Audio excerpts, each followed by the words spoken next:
La noche avanzaba en la mansión del conde Arrods y el alcohol soltaba las lenguas de la aristocracia. En las salas de descanso de los tocadores, un grupo de damas nobles acorralaron a Chloe con preguntas explícitas sobre la intimidad del duque Alfonso. ¿Cómo es su miembro? ¿Cuáles son sus preferencias sexuales? ¿Se acuestan a menudo? Afirmaban que el vigor del duque era tal que podía seguir hasta el amanecer. Chloe se quedó paralizada por una revelación. Como Parca Jeong, la joven del siglo XXI comprendió de pronto la realidad legal de su situación.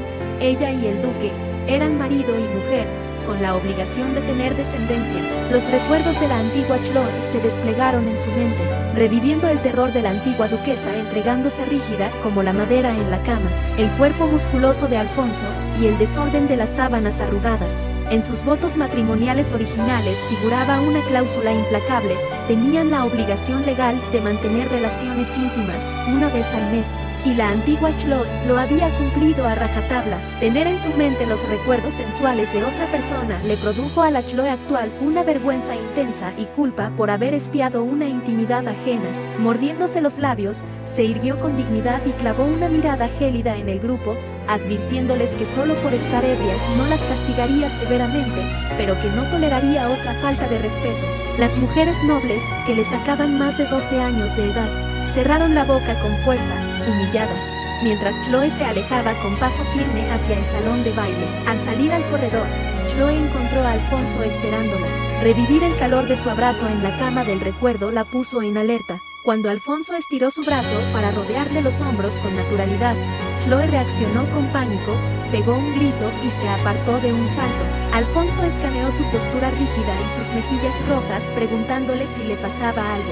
Ella lo negó rápidamente, aterrorizada de que él descubriera sus pensamientos, sintiéndose observada por esos ojos rojos que parecían atravesarla. Chloe aceptó la propuesta del duque de dar por terminada la noche debido al cansancio. En el carruaje de vuelta, la mente de Chloe continuó siendo un torbellino. Aunque en su vida pasada en Corea había tenido novio, comprendía que Battenberg era un tema aparte. Le costaba mirar a Alfonso a la cara. Cada vez que lo contemplaba, los recuerdos de la antigua Chloe entregándose a él invadían su mente. Peor aún era asimilar el destino inminente. Tarde o temprano tendría que entregarse a él como su esposa. A la mañana siguiente, para recobrar la cordura, Chloe llamó a Ellie para compartir un té verde de hojas intensas, sin oxidar. Le enseñó el secreto de dejar enfriar el agua para no quemar la infusión y, al alabar su paladar augurándole un futuro como catadora, la pequeña criada se conmovió hasta las lágrimas, jurándole lealtad eterna. Días después, tras un breve recordatorio del mayordomo Kiel sobre su próximo cumpleaños, lo que causó un dolor de cabeza logístico para Chloe, al descubrir que en el imperio, la propia ama de casa debía planificar sus festejos, la protagonista subió al despacho de Alfonso para su reunión de negocios. Alfonso la consideraba una socia brillante con convicciones propias de la que incluso sentía que estaba aprendiendo. Tras cerrar una importante decisión corporativa, Alfonso la acompañó hacia la puerta y le rodeó los hombros con el brazo. El contacto físico detonó un cortocircuito en el pecho de Chloe. La fricción ardiente de la piel del recuerdo resurgió con tal fuerza que la duquesa pegó un grito. Se apartó de un salto y agachó la cabeza temblando. Alfonso se quedó desconcertado, pero contemplar ese comportamiento de recién casada que contrasta con la mujer segura de los negocios le resultó sumamente interesante y adorable. Sin que Chloe pudiera evitarlo, el duque le rodeó la mejilla con la mano y le levantó el rostro para obligarla a mirarlo a los ojos. A Chloe se le aflojaron las piernas. Contemplando sus mejillas encendidas y sus labios ligeramente entreabiertos, Alfonso experimentó por primera vez en su vida una atracción sexual real, salvaje y genuina. Conteniendo el impulso de besarla para no asustarla, el duque comenzó a acariciarle suavemente la espalda. Verla escurrirse despertó en Alfonso un instinto sádico y posesivo. Disfrutaba atormentándola dulcemente y quería verla temblar un poco más. El duque posó sus labios en la nuca de Chloe y su mano bajó por su cintura hasta alcanzar el muslo. Justo cuando Chloe reunió fuerzas para rogarle con voz trémula que parara ya. Ya basta. Un golpe seco resonó en la madera. ¿Era quién? Alfonso frunció el entrecejo con sutil molestia por la interrupción. Chloe se apartó de un salto y se arregló la ropa a toda prisa.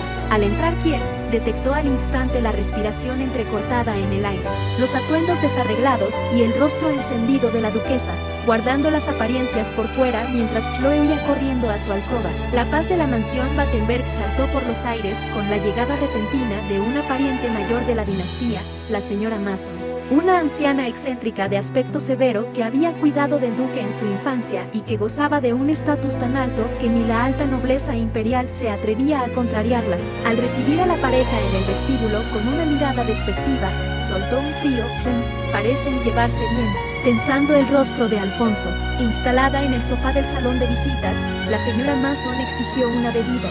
Chloe se levantó dispuesta a preparársela con sus propias manos, pero la anciana la detuvo en seco con un chasquido de lengua tiránico. ¿Acaso vas a ir tú misma a la cocina solo para servirme algo de beber? ¡Qué descaro! Como señora de la casa, ¿cómo podría hacer algo tan indigno? Aunque el tono fue humillante, Chloe supo que las estrictas normas clasistas del imperio le daban la razón. Con calma, la duquesa mandó la orden a la criada de cocina Lisa. Minutos después, las nerviosas sirvientas sirvieron el té negro. Al percibir el aroma peculiar, la señora Mason se burló de la bebida, pero Alfonso, con aire de absoluto disgusto por el desprecio a su esposa, la frenó en seco defendiendo el talento de Chloe. La anciana, recelosa, levantó la taza y dio un sorbo. ¡Zas! ¡Zas! ¡Zas! Un estallido agudo, rompiendo la porcelana, hizo eco en el salón.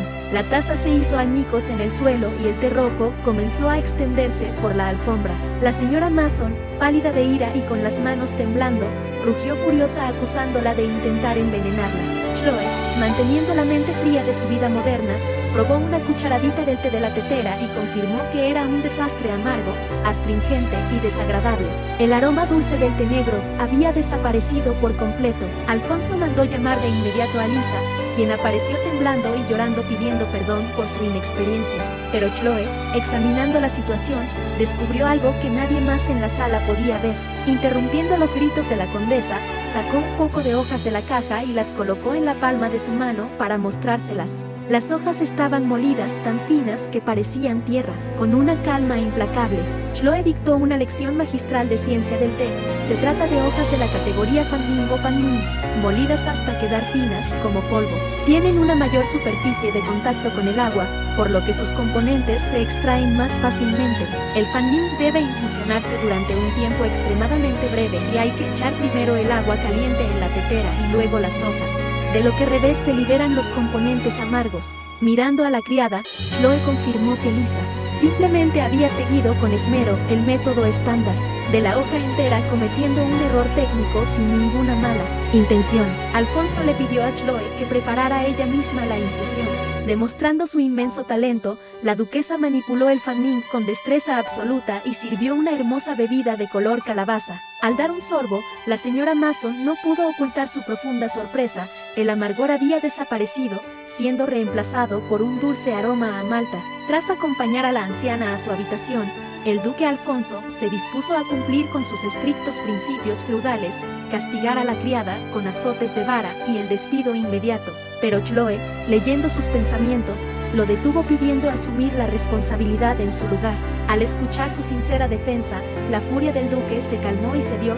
La decisión le corresponde a usted. En los sótanos, Lisa y Ashley se conmovieron hasta las lágrimas al saber que estaban libres de castigo, jurándole lealtad inquebrantable a la duquesa. Superado el bache doméstico, los preparativos del negocio avanzaban a un ritmo frenético.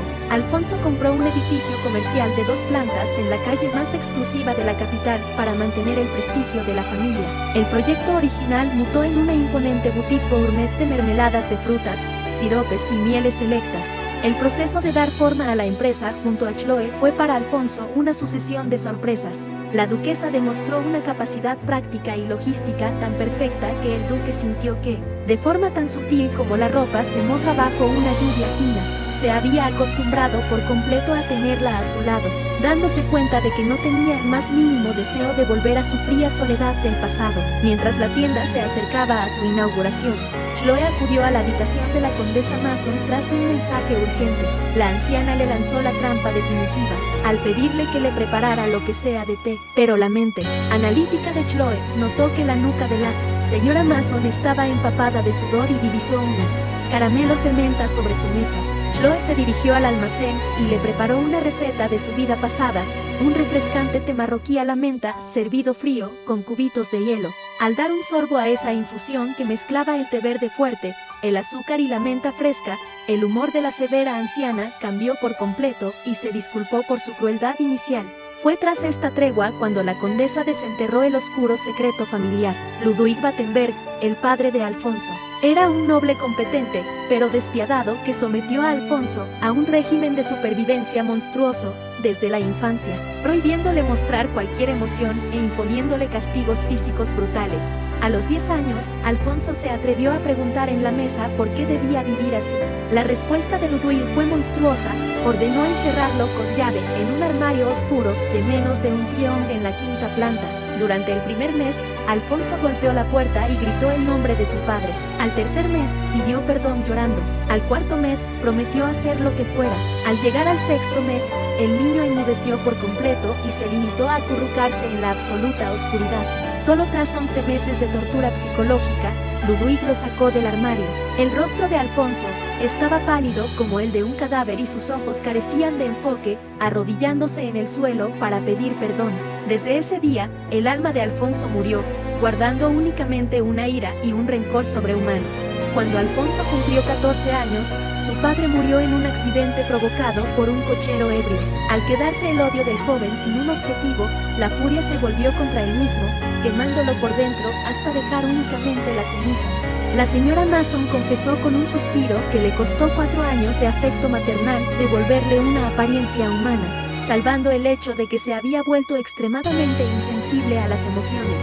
Al terminar la historia, Chloe se despidió sintiendo como su corazón se rompía en 1000 pedazos por aquel niño encerrado en la oscuridad. Quería correr hacia él, consolarlo y abrazarlo fuertemente, pero al cerrar la puerta a sus espaldas, se quedó petrificada. Alfonso estaba allí, de pie en el pasillo. Su mente perspicaz había escuchado toda la conversación. Sin pronunciar una palabra, el duque la guió hacia su despacho privado y cerró la puerta. Rompiendo el silencio, Chloe bajó la cabeza. «Lo siento». Alfonso, dándole la espalda a su esposa y mirando hacia el ventanal, respondió con una frialdad cortante: «No es culpa suya». Vacilante, la duquesa intentó dar un paso al frente: «Señor duque, yo». Pero Alfonso la frenó en seco, sentenciando con una voz grave e implacable: «Por favor, no diga nada». El duque de Battenberg no quería que Clotilde supiera nada de su debilidad, temiendo que el caparazón de hielo que había tardado 14 años en construir estuviera a punto de derretirse ante los ojos de su esposa. El caparazón de la bestia está a punto de quebrarse. Chloe ha descubierto el tétrico infierno que Alfonso ocultaba en su pasado, y ahora se encuentran cara a cara, a solas en la penumbra del despacho. ¿Podrá el amor de Chloe sanar las cenizas de un corazón congelado? ¿O se alejarán para siempre tras este doloroso secreto? El destino de los Battenberg pende de un hilo. Suscríbete a Canal Nubia, activa la campanita y dinos en los comentarios: ¿logrará Chloe romper el muro de Alfonso con su compasión? Nos vemos en el próximo episodio.